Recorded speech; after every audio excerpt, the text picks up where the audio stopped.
tuluyan na ngang pinalitan si Pinky. Paano yan? Babay na lang. O ayon po dito sa balita ngayon, kakapasok lang. Senator Pia Cayetano itinalagang bagong chair ng Blue Ribbon Committee kapalit ni Senator Ping Lacson. Uy, si Pia Cayetano pala yung ipinalit.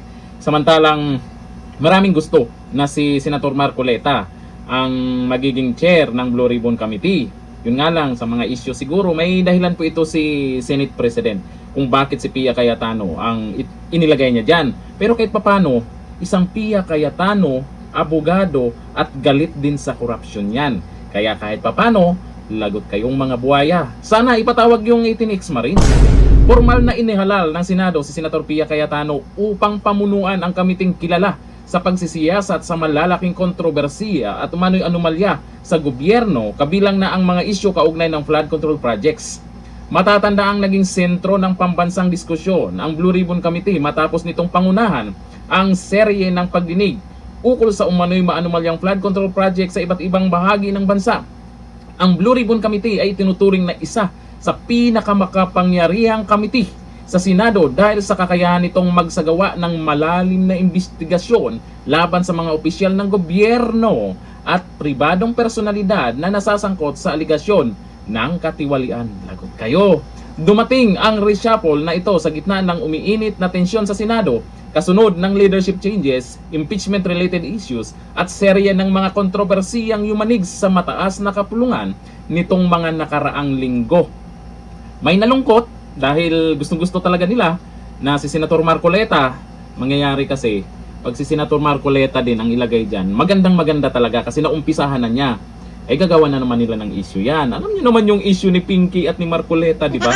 Baka lalong magkainitan. May ano din, may dahilan din itong si Senate President Cayetano dyan sa naging desisyon niya. Abogado din naman yan. Matalino yan. Kaya okay na rin para sa akin. Okay na rin itong si Pia Cayetano kaysa kay Pinky. Kasi si Pinky kasi makikita natin parang may kulang. Parang hindi niya kaya. Kasi noon naman magaling yan si Ping Lacson talaga. Magaling pagdating sa investigasyon yan. Pero dito nung siya ay naging Blue Ribbon Chair, wala eh. Ang laking kulang eh. Maraming hindi na gustuhan yung pamamaraan niya kasi naumpisahan kasi ni Senator Marcoleta na ang tindi talaga, andun yung mainit na sagutan, tapos may mga pangalan, andun na eh, tumbok na yung mastermind eh, nabanggit na eh. Biglang nagbago yung mainit na investigasyon nun nung pinalitan siya. Si Senator Marcoleta pinalitan ni yun nga, lumambot bigla ang investigasyon. Oo, meron tayong mga bagong nalaman sa Blue Ribbon Committee ni Pinky. Pero kulang na kulang talaga. Kaya ang nangyayari, napapansin nyo naman pinagtatawanan na lang si Pinky pag nasa sa balita, di ba? Tapos kung ano-anong tinatawag na sa kanya, wala eh. Yung tiwala ng mga tao, wala eh. Nabawasan lalo dahil sa ginagawa ni Pinky na nakikita din naman ng karamihan kung ano yung mga galawan. Bigla na lang nahinto yung investigasyon, bumalik, nahinto, di na natin alam kung ano yung mga nangyayari o kailan ulit mag-imbestiga. At ang gusto kasi natin ngayon, mapatawag talaga itong ex-Marines. Kasi matindi yung inilabas nilang ebidensya para mapatunayan kung totoo o hindi yung inilabas nila. Kasi matindi yun. Kung hindi totoo, edi sila yung pwede i-contempt dyan, di ba, sa Senado. Para magkaalaman. Kasi matindi yun. Excited yan. Sana ipatawag po itong 18X Marines. O, ayon dito sa mga nagkomento. Congrats Pia Cayetano. Sabi ni Rene Benluan, labas mga basher, naggusto pa rin si Pinky. Ay gusto nila yan kasi ay kontento na yata sila kasi dun sa ginawang investigasyon. Pero ako hindi ako kontento dun sa investigasyon na yun. May kulang talaga eh.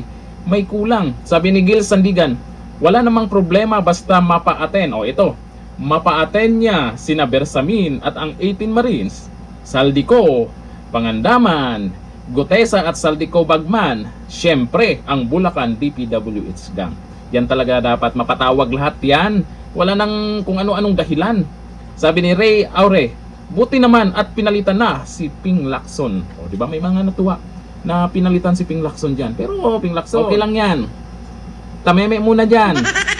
Iba na ang majority ngayon. Mukhang maganda ang takbo ng majority ngayon. Nagiging interesado ang mga tao. Pag nagla-live yung Senado, pansin nyo, mas maraming nanonood na ngayon. At yung mga komento nila, seryoso sila. Pagdating sa usapin ng impeachment, dyan sa Blue Ribbon Committee, nakaabang na sila. Kayo, okay lang ba sa inyo? Itong si Senator Pia Cayetano, dyan sa Blue Ribbon Committee, okay lang din naman yan. At least kahit papano, magkasama din naman sila ni Senator Marcoleta sa majority. At malamang, kahit hindi si Marcoleta ang chairman ng Blue Ribbon Committee, tutulong yan. Tutulong yan sa investigasyon. Abangan. Hanggang dito lang. Thank you. Bye-bye.